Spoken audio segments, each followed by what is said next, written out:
I think what we're about to see in the next few months, let alone the next 12 to 24 months, is going to be the most disruptive, transformative period in human history. So why is that? Well, there's a combination of forces and narratives that have all got together right at a time when the technology is there to fix them or disrupt them, depending on whose side of the fence you're sitting on, where the power currently lies versus where it's going. Now, obviously, Bitcoin disrupted banking with what it can do. It's an enabler of value to flow around the world between two people. Anyone can send money to anyone, or not even money, value. What is money versus currency? We can go down that rabbit hole all we like. But that leads me to an even bigger point about what's happening in macro at the moment, with all these central banks printing heaps of currency. And for the past 10 years or so, since the financial crisis, all that money has flowed into the banks' coffers because the banks are the people that lend, and the whole theory of economics is that, well, if banks have more reserves, they'll lend more, and we adjust the interest rates so it's easier for people to get loans. But common sense tells people that you don't just go in and get a loan if you don't need a loan. You don't just go in and go into more debt. And look at Australia, where banks, recently the RBA in Australia followed suit like I predicted and did QE and printed $200 billion. And what happened? Well, 85% of that went into mortgages. So who benefits from the mortgages and who gets the mortgages? Well, obviously that leads to bigger bank profits. They've taken effectively no risk because the government are giving them more money. And if anything ever happens, the government bails them out and buys the bonds off them or buys the bad mortgages off them. They get to structure these things up in pretty packages and sell them as, securities and derivatives and all that. In the US, we've recently seen some of the big boys literally going and buying up suburbs 40% above asking, and that's just stopping families getting a home to put a roof over their head because they don't have enough houses to create more derivative products. This is how out of touch with reality the financial system has got with the tangible real world.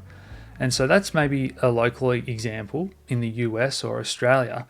But what I think is coming in a huge way is the disruptive forces of crypto and blockchain and money. Yes, it's going to allow for the flow of value, but the flow of information is a whole nother kettle of fish. An open internet where anyone can build an app or start a business with the click of a button with a crude smartphone in any corner of the earth.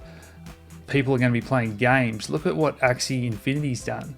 It was a year since I did that video called Top 10 Gaming Projects and said, basically, if you were to just hold these 10, you're going to do so well.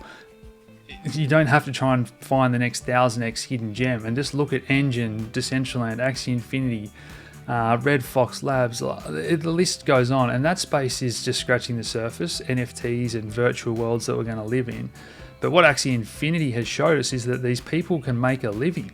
They're making more than anyone else in their local community just playing games. And you think of it like extras on a movie set or whatever little tasks need to be done. More and more games are going to come out, or virtual worlds where these people can do tasks and make more money than they could working and doing a hard laborious job in their own economy. Now, what does that do? And I've just been speaking to the founder of Illuvium, which is another game that I think is going to blow people away in the crypto space. The founder is Kane Warwick of Synthetics' brother, so watch out for that one. But I think that is going to be one of the first ones that really blows people away. But we're talking about billions of people that might end up playing these games or things on their phone, or VR, AR, whatever it is, a mixture, combination. But think about what are the local governments and power holders, how are they going to react when millions of people in their economy, they're wondering why they can't get people to work, and they're all sitting there at home, on a computer or on a phone playing and earning more money, and all that money and all those tokens are coming from out the West. And this is the whole digital thick shake theory that I posed a couple of years ago, trying to get Brent Johnson and Raul and Lynn Olden, these people, to understand how disruptive stablecoins were going to be. Not just stablecoins, I guess, but crypto, any form of payment. But the idea is that banks and transfer, border crossing payments, all the traditional legacy stuff, it's so slow compared to everyone has an app on their phone and I can just send you whatever token I want with a click of a button. You don't even need liquidity these days. If you've got these synthetic assets, there's infinite liquidity and zero slippage and zero fees these days because we can just mint these things that are backed by other collateral. This is just game-changing stuff, right? And so all these people are going to be earning these wages and this money, and it might come into the local community and they can change it into the local stablecoin or currency through, there's going to be local vendors and shops will start accepting it. We've seen El Salvador, they're accepting Bitcoin. They can change their Axie tokens to Bitcoin and then buy groceries with Bitcoin. All this stuff is happening, but it's just going to be a head scratcher moment for those in power thinking, what on earth's happened here? How do we tax that? How do we get people to work in our economy? And that's the whole point that I'm getting at here is water finds its level, as I always talk about. And the West has got so much money and just had it so good, so much excess versus these countries that have got so little. And now because of the payment rails or the value rails or the digital gaming rails, whatever you want to think about these blockchains and what they allow for the flow of these tokens and people to do tasks for these people in these virtual worlds, and that flow is now coming straight to them, and all of a sudden they might have a lot of money. Now, does that cause inflation when all of a sudden there's these people that have got an income that's way higher than they've ever had before, and all this money is going around the world but not through the traditional means? And so what does that do for the local currencies? Are they even needed anymore? And that's kind of where I think this is all going. Like, who is going to use any of these local currencies that have just been absolutely printed to oblivion and hyperinflation, and they take it away from you, they devalue it overnight, when you can have a better money, tokens, freedom, blah blah blah in your own wallet. So this is way bigger than what people think, and Axie's caught on in just a couple of weeks. Some of these other new games that I know that are coming out are scaled on Ethereum, and with Immutable X, I've got an interview coming out with Robbie and those guys.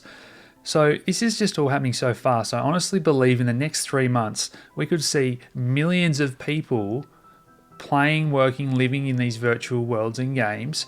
And yes, DeFi was massive and disruptive, and the ICO bubble was kind of big at the time and caused a lot of buzz and got global headlines.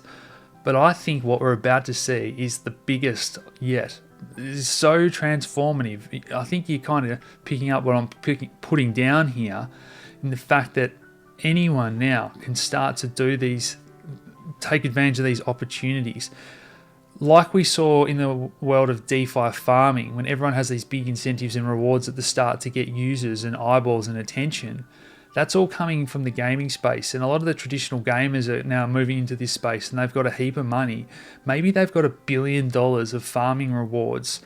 That's $1,000 for 1 million people in these countries. And maybe $100 is an enormous amount of them for a year to play a game. You see what I mean? The numbers that are being thrown around in the crypto world are now coming to these other countries that don't have money, and it's just going to be the biggest game changer we've ever seen.